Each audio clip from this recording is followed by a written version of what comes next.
నమస్తే, welcome to interview. ఇప్పుడు హైదరాబాద్ పాలిటిక్స్ని ఓట్ల తొలగింపు అంశం కుదిపేస్తుంది. సరిగ్గా జిహెచ్ఎంసీ ఎన్నికల ముందు ఈ అంశం తెరపైకి రావడంతో హాట్ టాపిక్గా మారింది. అధికారులు మేనేజ్ చేసి ప్రభుత్వమే ఉద్దేశపూర్వకంగా ఓట్లను తీసేసిందన్నది ప్రతిపక్షాల ఆరోపణ. మరి ఈ ఆరోపణలు నిజమెంత? ఓట్ల తొలగింపుపై ఇంత రాద్ధాంతం ఎందుకు జరుగుతుంది? ఈ అంశాన్ని రాష్ట్ర ఎన్నికల ప్రధానాధికారి బన్వర్లాల్ ఇంటర్వ్యూలో ఆవిష్కరిద్దాం. సార్ నమస్తే. నమస్తే. హైదరాబాద్లో ఓట్ల తొలగింపు అంశం ఎందుకంత రాద్ధాంతమవుతుంది? ఎన్ని తీసేశారు, ఎందుకు తీసేశారు? డైరెక్ట్ క్వశ్చన్ మీకు ఫస్ట్. ఓటర్ తొలగింపు హైదరాబాద్లోనే జరగలేదు, యావత్ భారతదేశంలోనే. ఎలక్షన్ కమిషన్ వాళ్ళు 5 మార్చికి ఒక కొత్త ప్రోగ్రాం పెట్టారు. ఆ ప్రోగ్రాం ప్రకారంగా ఆధార్ అనుసంధానం మీరు అందరూ విన్నారు. ప్రతి ఇంటికి వెళ్ళి ఆధార్ అనుసంధానం చేయడము, ఏ ఇంటిలో చనిపోయిన ఓటర్స్ ఉన్న వాళ్ళని తొలగించడము, డూప్లికేట్ ఓటర్స్ని తొలగించడము, ఆ ఇంటి నుంచి షిఫ్ట్ అయిన ఓటర్స్ని తొలగించడం, అలాగా ఒక పెద్ద ఎత్తున ప్రోగ్రాం మొత్తం నేషనల్ లెవెల్లో పెట్టడం జరిగింది. దాని భాగంగా మన 2 రాష్ట్రాల్లో, ఆంధ్రప్రదేశ్ మరియు తెలంగాణ రాష్ట్రంలో కూడా ఈ ప్రోగ్రాం 5th మార్చ్ నుంచి కొనసాగుతుంది. ఇప్పటి వరకు 57 లక్షల మంది ఓటర్ని ఈ 2 రాష్ట్రాల్లో తొలగించడం జరిగింది. 57 lakhs. దాంట్లో తెలంగాణ రాష్ట్రంలో 30 లక్షల మంది ఓటర్ని తొలగించడం జరిగింది. దాంట్లో మన జిల్లా వారీగా చూస్తే తెలంగాణ రాష్ట్రంలో నిజామాబాద్ జిల్లాలో 26% ఓటర్ని తొలగించడం జరిగింది, 26%. కరీంనగర్ జిల్లాలో 20%, 20%. మహబూబ్ నగర్లో 20%, కొన్ని జిల్లాలో 15%. కానీ Hyderabad, Rangareddy, greater Hyderabad municipality corporation ఏరియాలో ఓన్లీ 6% మాత్రమే ఓటుని తొలగించడం జరిగింది, ఓన్లీ 6%. సో తెలంగాణ రాష్ట్రంలో కానీ ఆంధ్రప్రదేశ్ రాష్ట్రంలో కానీ అతి తక్కువగా ఓటర్ని తొలగించడం హైదరాబాద్లోనే జరిగింది. కానీ ఈ హైదరాబాద్లో రేపు ఎలక్షన్స్ వస్తాయి. ఎలక్షన్స్లో మనము ఓటర్స్ మీద ఏదైనా ఇంపాక్ట్ పెట్టాలి, గవర్నమెంట్ని క్రిటిసైజ్ చేయాలి, ఎలక్షన్ కమిషన్ ఆఫ్ ఇండియాని క్రిటిసైజ్ చేయాలి. అలాగా ఒక పథకం ప్రకారంగా కొంతమంది రాజకీయ లీడర్స్ ఈ పని చేస్తున్నారు, పచ్చి అబ్దాలు చెప్పి ఈ పని చేస్తున్నారు. మీరు ఓట్ల తొలగింపు కార్యక్రమం దేశవ్యాప్తం జరుగుతుంది, కానీ హైదరాబాద్లో కావాలి ర్యాండమ్గా చేశారా? ఈ కాన్స్టిట్యున్సీలో ఇన్ని తీసేయాలి, ఈ కాన్స్టిట్యున్సీ ఇన్ని తీసేయాలని చెప్పి. ఎందుకంటే ప్రతిపక్షాలు ఆరోపిస్తున్నట్టుగా కూకట్పల్లిలో 1,00,000 పైచీలకు ఓటు తీసేశారు. అదే ప్రభుత్వానికి ఫ్రెండ్లీగా ఉన్నటువంటి పార్టీ ఎంఐఎం పార్టీ కాన్స్టిట్యున్సీ యాకుత్పురాలో 414 ఓట్లు పోయినాయి. చాంద్రాయణగుట్టలో 356 ఓట్లు మాత్రమే పోయినాయి. కుక్కటిపల్లి 1,00,000 ఓట్లు ఎట్లా పోతాయి? ఎల్బీ నగర్లో 50,000 ఓట్లు ఎట్లా పోతాయి? యాకుత్పురా, చాంద్రాయణగుట్టలో జస్ట్ 100 ఎందుకు పోతాయి? పాత బస్తీలో చంద్రాయణగుట్ట కానీ, యాకుత్పురా కానీ, చార్మినార్ కానీ, ఇవి అన్ని కాన్స్టిట్యుయెన్సీస్ 7 కాన్స్టిట్యుయెన్సీస్ ఎంఐఎం క్రింద ఇప్పుడు ఉంది. ఆ 7 కాన్స్టిట్యుయెన్సీస్లో 90% ప్రజలు వాళ్ళ స్వంత ఇల్లులో ఉంటారు. స్వంత ఇల్లులో ఉన్నప్పుడు వాళ్ళు ఇల్లు మారదు, చనిపోయినప్పుడు మాత్రమే ఓటుని తొలగించడం జరుగుతుంది. కానీ బీజేపీ వాళ్ళు ఏం చెప్పారు అంటే 7 ఎంఐఎం పార్టీలు ఉన్న కాన్స్టిట్యుయెన్సీస్లో 315, చూడండి ఎంత పచ్చి అర్థం, 315 ఓటర్లని మాత్రమే తొలగించడం జరిగింది. బట్ యాక్చువల్గా ఇట్ ఈస్ 62,000, 315 కాదు. కానీ నేను మీకు ఎగ్జాంపుల్ ఇచ్చాను, పక్క ఆధారాలు. ఇప్పుడు నేను వస్తాను. యాకుత్పురాలో 414 ఓట్స్, చంద్రాయణగుట్టలో 356. ఇది ఎగ్జాక్ట్లీ నాకు వచ్చినటువంటి పక్కా ఇన్ఫర్మేషన్ చెప్తున్నాను. అదే ఇది వస్తున్నాను నేను. తర్వాత కుక్కటిపల్లి కానీ, లేకపోతే ఏదైనా శేర్లింగంపల్లి కానీ, ఒక శేర్లింగంపల్లి కానీ కాన్స్టిట్యుయెన్సీలో సుమారు 6 లక్షల ఓటర్లు ఉన్నారు. హైదరాబాద్ పార్లమెంట్లో ఉన్న ఓటర్స్ ఒక అసెంబ్లీ కాన్స్టిట్యుయెన్సీలో ఉన్నారు. అంటే ఎక్కువ ఓటర్స్ ఉంటే, రెండోది 90% ఓటర్స్ అదే రూమ్లో, అదే ఇంట్లో ఉంటారు. Because they are all the హైటెక్ సిటీ ఏరియా, మొబిలిటీ చాలా ఎక్కువగా ఉంటుంది. ఒక ఇంటి నుంచి ఇంకొక ఇంటికి మారుతున్నారు. సో దానివలన ఎక్కడ నుంచి వాళ్ళు మారారు, ఆ పాత ఇంటి నుంచి తొలగించాలి. కొత్త ఇంట్లో ఎక్కడ మారారు అక్కడ నమోదు చేసుకోవాలి. సుమారు 3 లక్షల మంది కొత్తగా ఓటుని నమోదు చేసుకున్నాము. ఆ 3 లక్షలలో ఎక్కువగా ఇలాంటి కాన్స్టిట్యుయెన్సీస్లో కొత్తగా నమోదు చేసుకున్న వాళ్ళు ఉన్నారు. సో కొత్తగా నమోదు చేసుకున్నప్పుడు పాత స్థలం నుంచి వాళ్ళని తీయాలి కదా, లేకపోతే డబుల్ ఓటర్స్ అయిపోతారు, డూప్లికేట్ అయిపోతారు. కాబట్టి ఊరికే ఒక ఫిగర్ని బట్టి మీరు చెప్పేస్తే అది అర్థం కాదు. నేను ఒకే మాట అన్ని పొలిటికల్ పార్టీస్కి చెప్పాను, ముఖ్యంగా శశిధర్ రెడ్డి గారికి, తర్వాత ఈ ఇంద్రసేన రెడ్డి గారికి, బీజేపీ పార్టీ వాళ్ళకి, మీరు బూత్ లెవెల్ ఏజెంట్గా ప్రతి పార్టీ నుంచి ఎలక్షన్ కమిషన్ ఇచ్చిన ఆర్డర్స్ ప్రకారంగా ఒక బూత్కి ఒక ఎలక్షన్ ఏజెంట్ ఉండాలి. ఆ బూత్ లెవెల్ ఏజెంట్ మా బూత్ లెవెల్ ఆఫీసర్తో అయితే ఇద్దరు కలిసి ప్రతి ఇంటింటికి వెళ్తారు. అప్పుడు బూత్ లెవెల్ ఆఫీసర్ తప్పు రిపోర్ట్ ఇవ్వరు, ఎందుకంటే మీ పార్టీ తరఫున బూత్ లెవెల్ ఏజెంట్ ఉంటారు. కానీ ఇప్పటి వరకు ఎక్సెప్ట్ జూబ్లీ హిల్స్ కాన్స్టిట్యుయెన్సీ తప్ప మిగతా కాన్స్టిట్యుయెన్సీస్ నుంచి 23 కాన్స్టిట్యుయెన్సీస్ నుంచి ఒక్క బూత్ లెవెల్ ఏజెంట్ కూడా ఇవ్వలేదు, ఇన్క్లూడింగ్ మిస్టర్ శశిధర్ రెడ్డి గారు, ఇన్క్లూడింగ్ ఇంద్రసేన రెడ్డి గారు. అంటే వాళ్ళకి ఒక్క వర్కర్ కూడా లేదా? ఎంత పెద్ద లీడర్స్ ఉన్నారు వాళ్ళు, ఒక్క వర్కర్ కూడా లేదా వాళ్ళకి? అది ఇవ్వకపోతే దాని వలన ఏం జరుగుతుంది?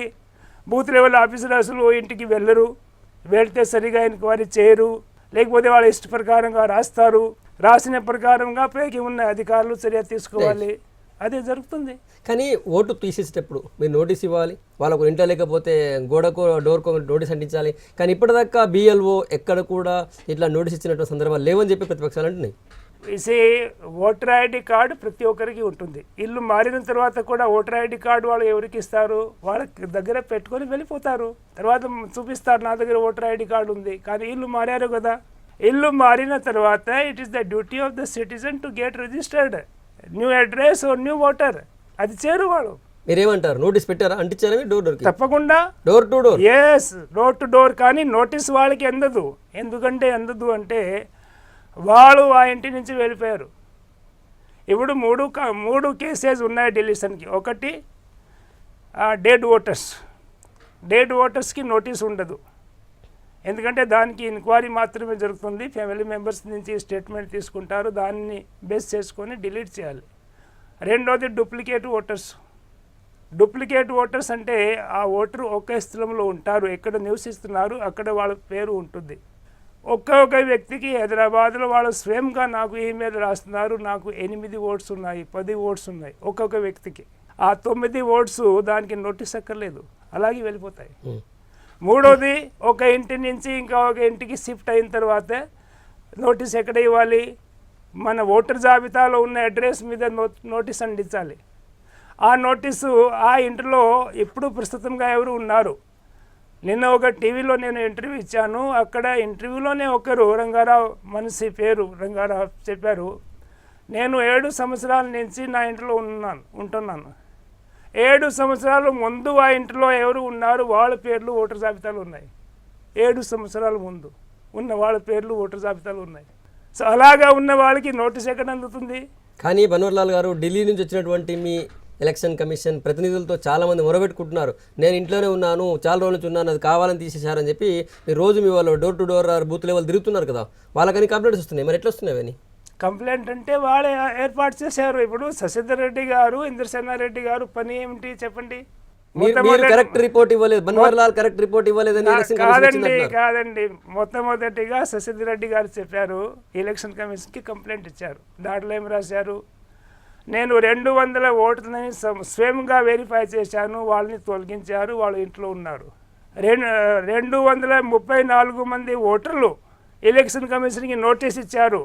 వేరే వాళ్ళు మాకు ఎందుకు తొలగించారు మీ ఎలక్షన్ కమిషన్ వాళ్ళు, మేము కూడా ఆ ఇంట్లో ఉన్నాము. ఆ 200 ఓటర్ని వెరిఫై చేస్తే తెలుసా మీకు రిజల్ట్ ఏమొచ్చింది? చెప్పండి. ఒక్క ఓటర్ని కూడా తొలగించడం జరగలేదు. అంటే 100% పచ్చి అబ్దం శశిధర్ రెడ్డి గారు ఎలక్షన్ కమిషన్కి చెప్పారు. 100% అలాంటి రిపోర్ట్ వాళ్ళకి అందిన తర్వాత ఏం జరిగింది? ఎవరు రాలేదు, వాళ్ళు సాటిస్ఫై అయ్యారు. అప్పుడు వీళ్ళే ఈ బీజేపీ వాళ్ళకి చెప్పి, మీరు కంప్లైంట్ వేస్తే బహుశా ఎవరైనా వస్తారు. బీజేపీ వాళ్ళు కంప్లైంట్లో ఏం రాస్తారు చెప్పండి, నేను చెప్తున్నాను. 7 ఎంఐఎం కాన్స్టిట్యుయెన్సీస్లో 315 మాత్రమే డిలీట్ చేయడం జరిగింది. టీడీపీ, బీజేపీ 14 కాన్స్టిట్యుయెన్సీస్ ఉన్నాయి, దానిలో భారీ ఎత్తున డిలీట్ చేయడం జరిగింది. ఒకటి. రెండోది, 5 అక్టోబర్కి డ్రాఫ్ట్ జాబితా, ఓటర్ జాబితా అది తయారు చేశారు, మాకు అసలు ఒక కాపీ కూడా ఇవ్వలేదు. అది 2 కంప్లైంట్. ఫస్ట్ కంప్లైంట్కి నేను రిప్లై ఏమి ఇచ్చాను? 315 కాదండి, దిస్ ఈజ్ 62,000 మంది ఆ 7 కాన్స్టిట్యున్సీస్లో ఓటరు పాపులేషను 18 లక్షల మాత్రమే. 14 కాన్స్టిట్యున్సీస్ బీజేపీ టీడీపీ ఉన్నాయి. దాంట్లో ఓటరుల సంఖ్య 54 లక్షల మంది. 54 లక్షల మంది. దాంట్లో ఎక్కువగా జరిగింది, ఎందుకంటే వాళ్ళు చుట్టూ సబర్బన్ ఏరియాల్లో ఉన్నారు, అక్కడ మైగ్రేటరీ పాపులేషన్ ఎక్కువ ఉంది కాబట్టి ఎక్కువగా జరిగింది.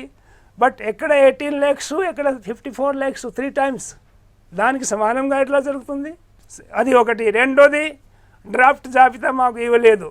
డ్రాఫ్ట్ జాబితా ఒక వెంకటరెడ్డి ఈ పిటిషన్ మీద సంతకం పెట్టారు. వెంకటరెడ్డి బీజేపీ లీడరు, ఆయన స్వయంగా 14 కాన్స్టిట్యున్సీస్ నుంచి డ్రాఫ్ట్ జాబితా అక్నాలెడ్జ్మెంట్ చేశారు. ఆ అక్నాలెడ్జ్మెంట్ కూడా నేను ఇచ్చాను. 14 కాన్స్టిట్యున్సీస్ నుంచి. మిగతా 10 కాన్స్టిట్యున్సీస్లో వేరే బీజేపీ లీడర్స్ వెళ్ళి తీసుకున్నారు. అంటే 100% పచ్చేదం. ఇవి కంప్లైంట్స్ బీజేపీ మరియు శశిధర్ రెడ్డి గారిది. కానీ ఢిల్లీ నుంచి ఎలక్షన్ కమిషన్ నుంచి 14 మంది వస్తున్నారు ప్రతినిధులు కాబట్టే హైదరాబాద్లో తెలంగాణ స్టేట్ గవర్నమెంట్ సోమేష్ కుమార్ని ట్రాన్స్ఫర్ చేసింది. ఆయనతో పాటు మరికొంతమంది చేసింది. మన్వర్లాల్ పైన కూడా చర్య తీసుకోవాలని చెప్పి ఇంకా కొన్ని పార్టీలు డిమాండ్ చేస్తుంది. డిమాండ్ అంటే వాళ్ళు నన్ను సస్పెండ్ చేయడానికి ఇప్పుడు కాదు, 96లో కూడా శశిధర్ రెడ్డి గారు భవన్లాల్ కలెక్టర్గా ఉన్నారు, నన్ను డిఫీట్ చేశారు, నేను ఓడిపోయాను, సస్పెండ్ చేయాలి. అప్పుడు కూడా చంద్రబాబు నాయుడుకి ఆయన డిమాండ్ చేశారు, ప్రజలకి కూడా చెప్పారు, మీడియా కూడా చెప్పారు. అయింది ఏదైనా? నాకు ఇప్పటివరకు మంచి మంచి పోస్టింగ్ వస్తున్నాయి. ఆయన ఏం చెప్తున్నారు ప్రజలకి తెలుసు. నా మీద ఎందుకంటే రైవలరీ అంటే నెక్లెస్ రోడ్ మీద 12 స్లమ్స్ ఉన్నాయి. నేను కలెక్టర్గా ఉన్నప్పుడు నెక్లెస్ రోడ్ లేదు, అసలు స్లమ్స్ 12 స్లమ్స్. ఆ 12 స్లమ్స్ తర్వాత సెక్రటరేట్ ఉంది, ఇప్పుడు కొత్త గేట్ పెట్టారు, అవి అన్నీ. ఇవి కూడా మొత్తం స్లమ్స్. 6 ఎకరాలు సెక్రటరేట్ ల్యాండ్స్లో కూడా స్లమ్స్ ఉన్నాయి. వీళ్ళ కోసం ఒక రిహాబిలిటేషన్ స్కీమ్, మంచి కాలనీ కట్టి అన్ని సౌకర్యాలు ఏర్పాటు చేసి వాళ్ళని వేరే చోట్ల తొలగించడానికి నేను ఏర్పాటు చేస్తే శశిధర్ రెడ్డి గారు ఏం చేస్తారు? ఆమరణ దీక్ష. వాళ్ళు అసలు వెళ్ళకూడదు, వాళ్ళు స్లమ్లోనే ఉండాలి, వాళ్ళకి హౌసింగ్ కాలనీ అక్కర్లేదు. అలాగా నిరాహార దీక్ష మీద కూర్చున్నారు. నిరాహార దీక్ష మీద కూర్చుంటే స్లమ్ వాళ్ళు అందరూ వెళ్ళిపోయారు. ఎవరు మిగిలారు? ఒక శశిధర్ రెడ్డి మాత్రమే ఆ స్లమ్లో మిగిలారు. ఆ ఫోటోలు అన్నీ మీడియాలో వచ్చింది. అప్పుడు ఓహో ఏం చేశారు, కలెక్టర్ నన్ను బదనాం చేశారు. అరే కలెక్టర్ చెప్పారా మీకు నిరాహార దీక్ష చేసుకోండి? మీరు ఎందుకు ఈ అభివృద్ధి కార్యక్రమాలు తీసుకుంటే ఎందుకు అడ్డం పెడుతున్నారు మీరు అనవసరంగా? ప్రతి ఒక్క లీడరు, పొలిటికల్ లీడరు అభివృద్ధి కార్యక్రమాలు పాల్గొవాలి, ప్రజల కోసం ఏదైనా చేయాలి, మంచిగా చేయాలి. ఇలాగా ఏదైనా ఎవరు లీడర్ చేస్తారా? దీనివల్ల ఓడిపోయారు. భవన్లాల్ ఏం చేశారు, కలెక్టర్ ఏం చేశారు? సో అలాంటి వాళ్ళ మనసులో ఇప్పుడు ఇది చెప్తున్నారు అంటే బహుశా ప్రజలకి షార్ట్ మెమొరీ ఉంది, వాళ్ళు మర్చిపోయారు. బట్ నేను మర్చిపోలేదు, నాకు అన్నీ తెలుసు. సో శశిధర్ రెడ్డి పర్సనల్గా ఇష్యూని తీసుకొచ్చారంట. అంతే అంతే, ఎగ్జాక్ట్లీ. కానీ వేరే పార్టీలు కూడా వచ్చాయి కదా మరి, బీజేపీ టీడీపీ కూడా అదే ఆరోపిస్తుంది. బీజేపీ అంటే ఎవరు అంటే actually I should appreciate the TDP leader. ఒక గోపీనాథ్ రెడ్డి గారు జుబిలీస్ కాన్స్టిట్యున్సీ ఉన్నారు. అవుట్ ఆఫ్ 24 అసెంబ్లీ కాన్స్టిట్యున్సీస్ ఆయనే మాత్రమే ఆయన కాన్స్టిట్యున్సీస్కి బూత్ లెవెల్ ఏజెంట్ ఇచ్చారు. మాగంటి గోపీనాథ్ ఆయన కూడా ఆరోపిస్తున్నాడు. ఆరోపిస్తారు, అది వేరే విషయము. అలాంటి వాళ్ళు ఆరోపిస్తే కూడా నాకు ప్రాబ్లం ఉండదు, ఎందుకంటే పని చేస్తున్నారు. రైట్, పని చేస్తున్న వాళ్ళు ఆరోపిస్తే ఓకే, మంచిగానే ఉంది, మా తప్పు కూడా ఏదైనా ఉండొచ్చు. బట్ అసలు పని చేయకపోతే ఆరోపిస్తే అది ఎట్లా? మీరు మీ డ్యూటీ చేయరు, మీ పని చేయరు, అండ్ మొత్తం ఆరోపణలు ఆరోపణలు ఆరోపణలు ఆరోపణలు, అలాగా ఇట్లా. బన్వర్లాల్ గారు, ఈ ఓట్ల తొలగింపుకు సంబంధించి మీరు తొలగించలేదంటున్నారు. ఒకవేళ తొలగించిన వాళ్ళు ఎవరైనా ఉంటే వాళ్ళ పరిస్థితి ఏంటి? ఇప్పుడు ముఖ్యంగా నేను ఇప్పుడు కాదు ఎప్పటి నుంచి చెప్తున్నాను, హైదరాబాద్లో అడ్మినిస్ట్రేషన్ చాలా లూజ్గా ఉంది. బూత్ లెవెల్ ఆఫీసరు ఒకటి అంటే వాళ్ళకి క్వాలిఫికేషన్ సరిగా లేదు. తక్కువ చదువుకున్న వాళ్ళు, చదవడం కూడా సరిగా రాదు, ఇంటింటికి వెళ్ళడం కూడా చాలా కష్టము. అలాంటి వాళ్ళు కూడా మాకు బూత్ లెవెల్ ఆఫీసర్స్ ఆల్మోస్ట్ 7,000 మంది బూత్ లెవెల్ ఆఫీసర్స్ హైదరాబాద్లో ఉన్నారు. 7,000 మంది. సో వాళ్ళు తప్పు చేస్తారు. తప్పు అసలు జరగలేదు, అది నేను ఎప్పుడు చెప్పలేదు. తప్పు చేస్తారు, కానీ ప్రజలు కూడా కొద్దిగా సహకరించాలి. ఒకటి అంటే ఒక చిన్న SMS మాదిరిగా మీరు ఇస్తే మీకు తెలిసిపోతుంది మీ పేరు ఉందా లేదా. So I told we have designed one SMS, and ఇలాంటి SMS ఎక్కడ లేదు, ఇది మన రాష్ట్రంలో మాత్రమే, వేరే రాష్ట్రాల్లో ఎక్కడ లేదు అది. So we told 8790499899 8790499899.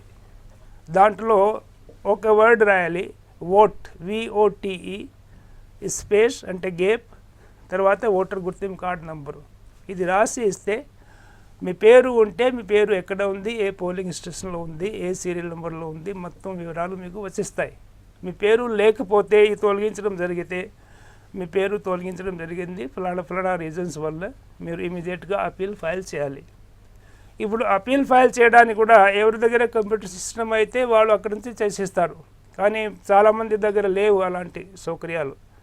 కాబట్టి మీ దగ్గర ఈ సేవా సెంటర్ ఎక్కడైనా ఉంటే అక్కడ నుంచి ఉచితంగా, అంటే డబ్బులు ఇవ్వడం అక్కర్లేదు, ఈ సేవా సెంటర్లో మేము ఇస్తాం, దానికి మేము భరిస్తాం. సో వాళ్ళు ఉచితంగా మీ అపీల్ని స్వీకరిస్తారు, ఆన్లైన్లో పెట్టేస్తారు, అండ్ ఒక్క వారం లోపలికి మీ పేరు మళ్ళీ ఖరారు అయిపోతుంది. ఇంకోటి, హైదరాబాద్లో ఇప్పుడు బీసీ ఓట్ల సర్వే జరుగుతుంది, ఎందుకు చేపిస్తున్నారు? యాక్చువల్లీ దానికి బీసీ ఓటర్స్కి కానీ హైదరాబాద్ ఎన్నికల గురించి కానీ అసలు నాకు ఏమి తెలియదు. సెపరేట్గా తెలంగాణ స్టేట్ ఎలక్షన్ కమిషన్ ఉంది, వాళ్ళు మాత్రమే చూస్తారు ఈ డివిజన్ విభజన.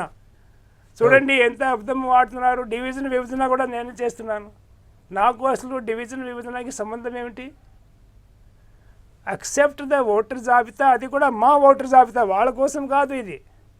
మేము అసెంబ్లీ ఎలక్షన్ కోసము, పార్లమెంట్ ఎలక్షన్ కోసము తయారు చేస్తున్న ఓటర్ జాబితాని వాళ్ళు వాడుకుంటారు అంతే. అది తప్ప మిగతా ఎలక్షన్ విషయాల గురించి మాకు ఏమి సంబంధం లేదు, మాకు ఏం తెలియదు. ఓకే, రాష్ట్ర ఎన్నికల సంఘానికి మీకు హైదరాబాద్లో ఉన్నటువంటి రాష్ట్ర ఎన్నికల ప్రధానాధికారికి ఏం తేడా ఉంటుంది? పబ్లిక్ క్లారిటీ ఇవ్వండి.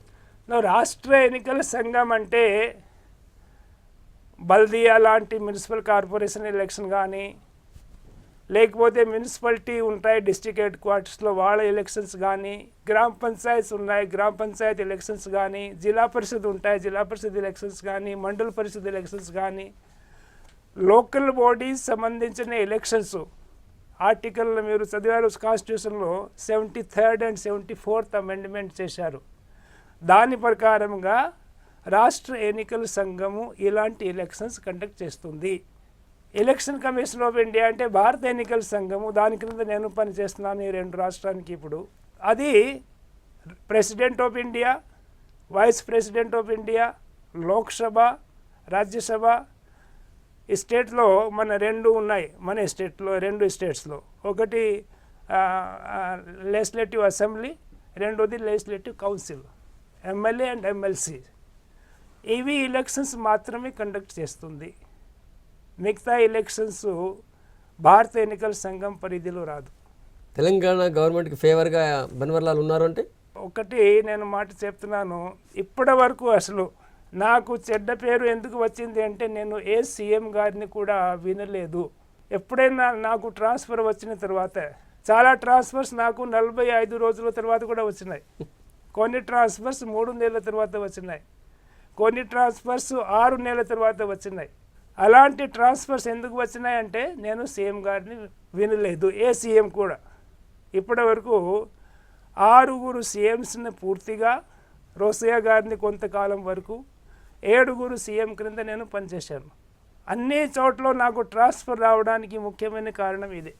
అసలు అప్పుడు సీఎం క్రింద పని చేస్తున్నప్పుడు కూడా రూల్స్ ప్రకారంగా పనిచేశాను, ఏమి సిఫార్సు లేకుండా పనిచేశాను. ఇప్పుడు నేను Telangana incharge CEO, full ఫ్లెజ్ CEO కాదు, ఇన్ఛార్జ్. నేను Andhra Pradesh కార్డర్ officer, so I'm the CEO of Andhra Pradesh. అప్పుడు తెలంగాణ సీఎంని నేను వాళ్ళ ఇచ్చిన మాటని ఎట్లా వింటాను? అది కూడా ఓటర్ని తొలగించడానికి మాట.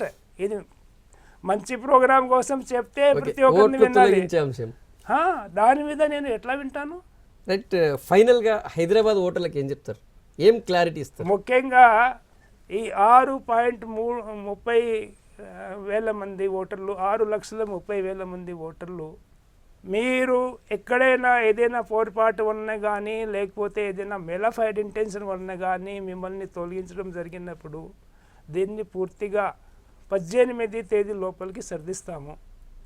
కాబట్టి మీ ప్రతి ఒక్కరికి ఓటు హక్కు మేము ఇస్తాము, ఓటు వినియోగించడానికి ఓటు హక్కు ఇస్తాము.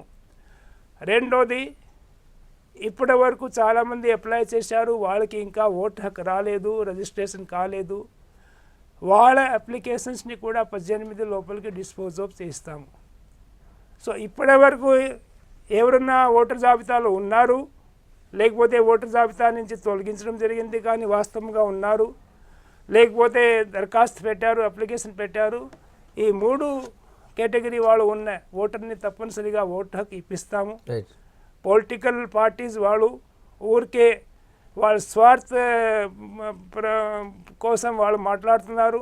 ఎందుకంటే రేపు ఎలక్షన్స్ వస్తాయి కాబట్టి ఈరోజు మీతో మాట్లాడతారు, ఎలక్షన్ అయిన తర్వాత వాళ్ళు మాట్లాడరు కూడా. కానీ ఎలక్షన్ కమిషన్ ఆఫ్ ఇండియా నుంచి మీరు ఒక మాట మీ మనసులో పెట్టుకోండి, మాకు స్టేట్ గవర్నమెంట్కి, చీఫ్ మినిస్టర్కి, లేకపోతే ఏదైనా పార్టీకి ఏమి సంబంధం లేదు. మీ అర్హత ఎట్లా ఉంటుంది, ఆ అర్హత ప్రకారంగా మీకు తప్పనిసరిగా ఓటు హక్కు ఉంటుంది. Right sir. Warangal by election ఎట్లా నడుస్తుంది? చాలా బాగా నడుస్తుంది. తర్వాత ప్రచారం కూడా అన్ని పార్టీస్ వాళ్ళు స్టార్ట్ చేసేసారు. ఇప్పటివరకు పీస్ఫుల్గా జరుగుతుంది. ఒక రాజయ్య ఇన్సిడెంట్ తప్ప మిగతా ఏమి ఇన్సిడెంట్ జరగలేదు. కోడ్ విషయంలో స్ట్రిక్ట్గా ఉంటారా? చాలా స్ట్రిక్ట్ కాదు, 100% కంప్లైన్స్ అంతే. రైట్. నారాయణఖేడ్ అసెంబ్లీ ఎలక్షన్ సంబంధించి ఇంకా నోటిఫికేషన్ రాలేదు. ఎందుకు వరంగల్ రాగానే వస్తుంది అనుకున్నారు, చాలామంది రాలేదు. ఆ కన్ఫ్యూజన్లో కొద్దిగా నారాయణఖేడ్ ప్రజలు ఉన్నారు, వాళ్ళకేం చెప్తారు? ఇప్పుడు ఎలక్షన్ కమిషన్ వాళ్ళు ఈ బై ఎలక్షన్స్ని 2 భాగాల్లో వాళ్ళు విభజించారు. ఒకటి అంటే బిఫోర్ 11th డిసెంబర్ ముందు ఏ ఎలక్షన్స్ కండక్ట్ చేయాలి అంటే 6 months కంప్లీట్ అయిపోతుంది. వాళ్ళకి ఇప్పుడు ఆర్డర్స్ ఇచ్చారు. కొన్ని బై ఎలక్షన్స్ ఇంకా పెండింగ్గా ఉన్నాయి, వాళ్ళకి బీహార్ ఎలక్షన్ అయిన తర్వాత ఆర్డర్ ఇస్తారు.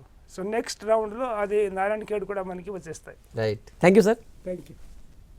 ఇది రాష్ట్ర ఎన్నికల ప్రధాన అధికారి బన్వర్లాల్ ఇంటర్వ్యూ. వచ్చే వారం మరొకరితో కలుద్దాం. Stay tuned.